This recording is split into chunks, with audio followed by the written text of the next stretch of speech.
Vamos embora, pessoal. E ontem, depois da gente somar aí quase 3, 4 unidades aí no final de semana, nós ganhamos no dupla chance do Nottingham diante da equipe do Crystal Palace.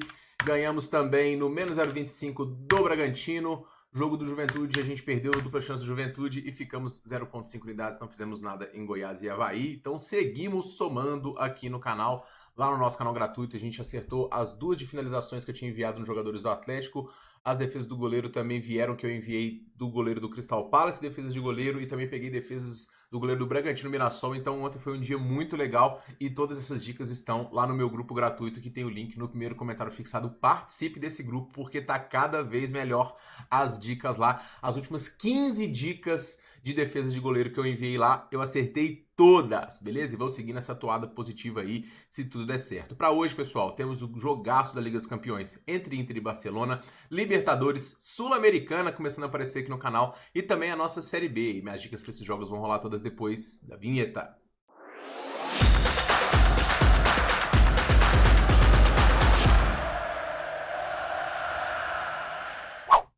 E fala, galera apostadora, beleza? Tudo bom? Tiquinaraj aqui para mais um vídeo. Vamos analisar o jogaço do dia, jogo da Inter contra o Barcelona. Quem vai passar, meus amigos, eu não sei dizer.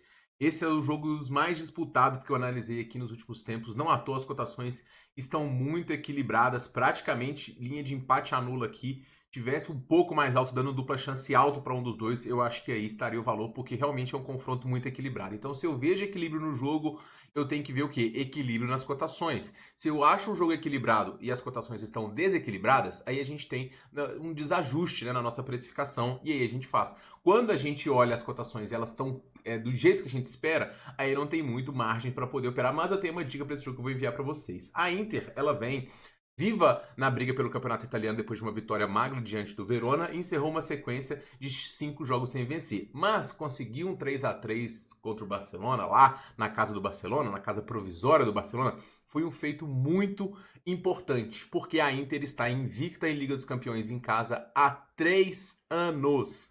Esse time não perde em Liga dos Campeões. Então, é um desafio muito grande que o Barcelona vai ter pela frente hoje. Mais do que isso, vai enfrentar uma equipe muito técnica de meio campo e com uma defesa muito sólida. E um time que se mostrou letal no ataque, conseguindo finalizar aí e criar boas chances. O Lautaro, que saiu lesionado no jogo de ida, foi preservado no último jogo e ele tá na prévia aqui entre os jogadores relacionados. A dupla Lautaro e Thuram é uma dupla muito forte. O Thuram, inclusive, ele esteve ausente em vários desses jogos que a Inter não venceu. Então a volta dele é muito importante. A Inter é muito competitiva dentro de casa. Eu vou filtrar aqui para vocês terem noção do desempenho da Inter nos jogos de Liga dos Campeões.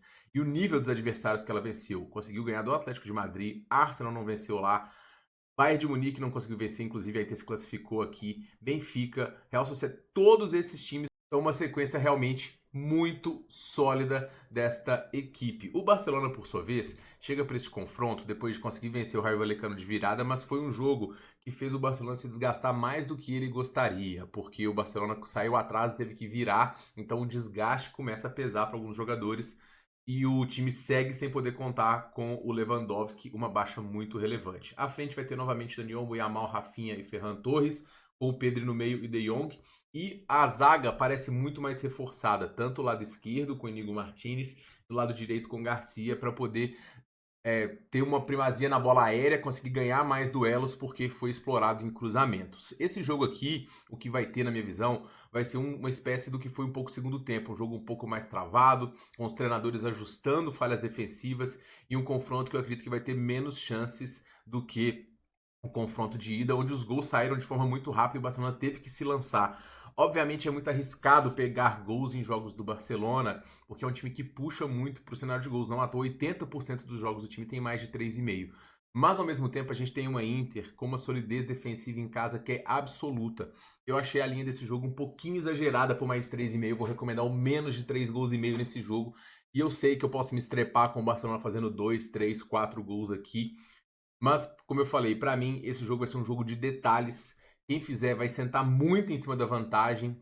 O confronto não vai ser decidido com larga margem de gols. Gosto aqui de um 1-1, 2-1 estourando, tá? E vou mandar esse menos de 3 gols. Acho que não vai ser um jogo tão movimentado assim. E a minha dica para esse jogo é o que eu consegui encontrar aqui de ligeiro valor na minha perspectiva. E a minha dica para esse confronto. Eventualmente, as melhores supercotações, bilhetes e outras dicas para esse confronto vão estar lá no meu grupo gratuito, tá? No segundo jogo, pessoal, a gente tem aqui o Cara Bobo recebendo o Botafogo. E aqui a gente tem um super favoritismo do Botafogo fora de casa diante do Cara Bobo. Mas eu quero fazer um exercício com vocês, porque quando a gente vai fazer um prognóstico, é como se a gente estivesse vendendo uma dica mesmo para vocês. E aí eu vou falar, ó, hoje eu vou vender para vocês um favoritismo de odd de 1,50 de um time que tem esses resultados aqui fora dos seus domínios nos últimos jogos. Isso de Libertadores, só ganhou 2 de Libertadores. Mais do que isso, olha o desempenho geral desse time nos últimos 10 fora de casa. São 8 derrotas e 2 empates. Pior, dessas 8 derrotas, 1, 2, 3, 4, 5, 6, 7, 8, 9. Em 9 jogos ele sequer marcou gols. Então se eu chego pra você assim, olha, hoje eu tenho um favorito, Jorge de 1,50, você vai pensar, pô, fora de casa, vai pensar, pô, é um Inter da vida, é um City, é um Arsenal, é um Liverpool, é um Barcelona, é o Napoli, que recentemente tinha a mesma odd diante do Empoli. E eu falo, não, é esse aqui, que não faz gol a 9 dos últimos 10 jogos fora de casa e que não ganhou nenhum dos últimos 10 e que tá numa fase ruim fora dos seus domínios. Fala assim, pô, não faz muito sentido isso pra mim, eu não vou comprar isso. E é por isso que eu não pego essa cotação tão baixa. Essa cotação só se justifica pela força do Cara Bobo, porque realmente é um time fraco, é um time limitado. O time venezuelano, eles são times muito mais fracos mesmo. Mas esse time acabou de conseguir um empate diante da Laú. Então, assim, eu não consigo comprar um venezuelano. Realmente, o Botafogo foi melhor no jogo daqui, no sintético, pressionou, conseguiu vencer por 2-0 recentemente.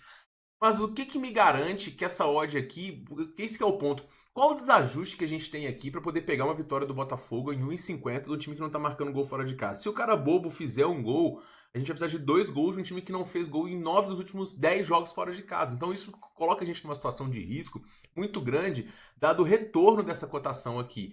Então, pessoal, esse jogo é um jogo que eu trago pro live para ver a postura. Dificilmente eu faço isso, mas eu vou trazer pro live para poder assistir e ver se surge alguma oportunidade. Se não, pessoal, eu passo essa odd do Botafogo aqui, acho muito baixo, mas também não tenho coragem de ir no Cara Bobo. O jogo da Aliança contra o São Paulo, pessoal, eu vou mais uma vez apoiar os peruanos aqui, eu apoiei eles no primeiro jogo contra o Libertad, acabei perdendo, depois apoiei aqui diante do Tadieres, a gente ganhou nesse empate no gol no finalzinho, depois de uma expulsão. O time peruano é um time que é técnico, embora tenha alguns jogadores veteranos lá na sua frente, ele troca passe, ele consegue pressionar, é um time inteligente, não é essa baba toda aqui que se mostra. E o São Paulo, ele é um time muito forte, tá? Eu gosto do São Paulo, líder do grupo, inclusive, tá muito bem na competição, bem jogando nos seus jogos fora de casa, vem numa invencibilidade de 10 jogos, isso é sempre um risco, mas é um time que está com muitos desfalques na frente e no meio campo, que vem numa sequência de jogos também desgastante, que vem numa baixa criatividade ofensiva, tendo dificuldade de buscar resultados.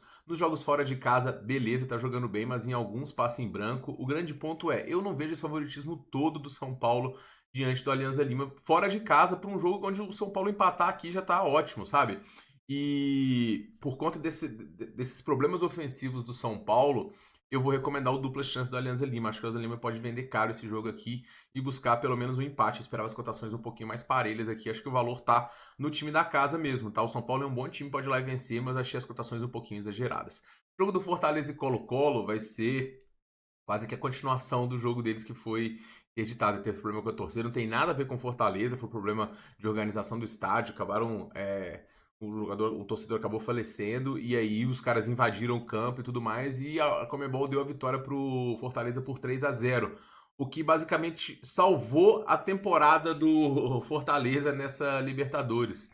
Os pontos tá aqui 4, né? E agora tá embolado com o Bucaramanga e também com o Racing. É um grupo difícil esse do Fortaleza, então vencer hoje diante do Colo-Colo é essencial. Fortaleza não vem numa sequência muito boa, já são 9 jogos sem vitória. E isso é um problema para esse time que está parecendo ter o trabalho um pouco desgastado. Eu queria ver o Luca Prior atuando mais nesse time, é um jovem jogador. Inclusive, ele é da minha cidade aqui de Franca e é um jogador muito bom, muito técnico, que com alguns toques de bola parada, ele pode conseguir furar alguns bloqueios aqui interessantes. O Colo-Colo, por sua vez, é um time que marca muito forte, tá? Um time que tem bons jogadores também de meio campo, que tem uns jogadores interessantes na frente. O time chileno é um time perigoso, tá? E ele não tá num momento muito bom. Ele tá na 11º na tabela do Campeonato Chileno, mas obviamente o foco desses times vai para a Libertadores. Então hoje o time não deve ter desfalques e vai com força máxima para poder enfrentar a equipe do Fortaleza. O Fortaleza vai ter aqui a frente com Pikachu, Breno Lopes e Lucero. É uma frente interessante. Moisés, Tinga, Diogo Barbosa, Gastão Ávila, Rodrigo e Brits são baixas.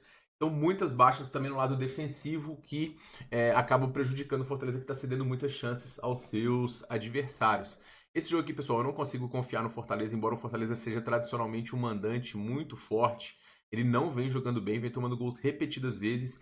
É um confronto de necessidade de vitória grande para ambos os times. Dados os problemas defensivos das equipes, por mais que os ataques não me encantem, eu vou tentar pegar o mais de 1,5 gols aqui nesse jogo, porque a partir do momento que sair um gol, quem tomar vai ficar desesperado, dando chance ao adversário de fazer o segundo, eventualmente buscando um empate. Vitória, Defensa e Justiça, pessoal, alerta nesse jogo porque o Vitória tende a poupar muitos jogadores, tá? O foco do Vitória vai ser em se safar no Brasileirão mesmo, já tá na zona de rebaixamento depois de mais uma derrota pro Ceará, então hoje deve descansar vários jogadores, teve só um dia de trabalho, então o risco tá aqui. Na tabela de classificação, o Vitória precisa muito do resultado, porque já tá longe aqui da Católica, tem a segunda posição aqui, e o Defensa e Justiça a mesma coisa, né? Então um confronto de necessidade grande, a dica desse jogo vai estar exclusiva lá no meu canal do Telegram.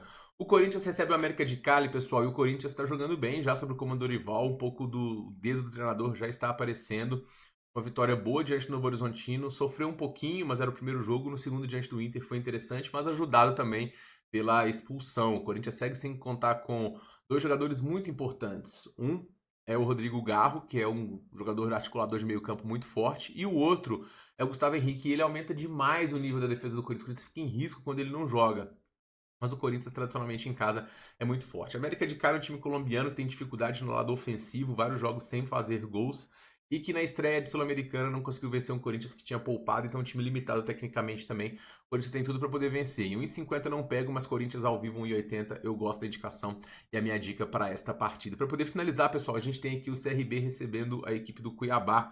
CRB que pode assumir a segunda colocação aqui caso vença hoje, vai aqui para 13 pontos, né? E vem animado diante do empate diante do Santos na Copa do Brasil, que deixou o time bem vivo. Como jogar em casa é a grande força do CRB nessa temporada, não à toa venceu os 2 jogos que fez na competição até o momento.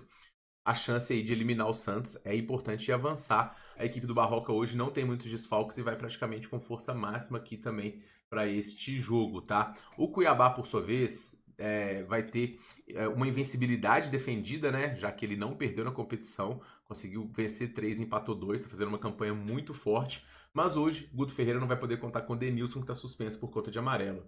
O Patrick de Luca e o Juan Oliveira brigam por posição. E a novidade, né, é o centroavante Edu, que se recuperou de lesão e pode ficar disponível hoje. À frente deve ter o Derek Lacerda, tá, desde a temporada passada, além do Pedrinho e o Juan Christian. O Cuiabá é um time perigoso, mas eu quero fazer uma pontuação também, que essa tabela é uma tabela bastante acessível, tá? Volta Redonda é um time fraco, Ferroviário é um time fraco, o empate diante do Atlético Goianiense é interessante, a vitória diante do CAP também, tá? E empatou diante do Avaí, enquanto o CRB em casa é um time tradicionalmente muito forte. As cotações do Cuiabá, elas foram infladas aqui por conta desse desempenho, mas o CRB em casa é um time muito difícil de ser batido, então possibilitando aqui o empate anula, e eu esperava CRB, ML quase todos os jogos em casa. Então, com o empate anula pro CRB, que a gente fica muito bem defendido, acho que o mínimo que a gente consegue é um empate.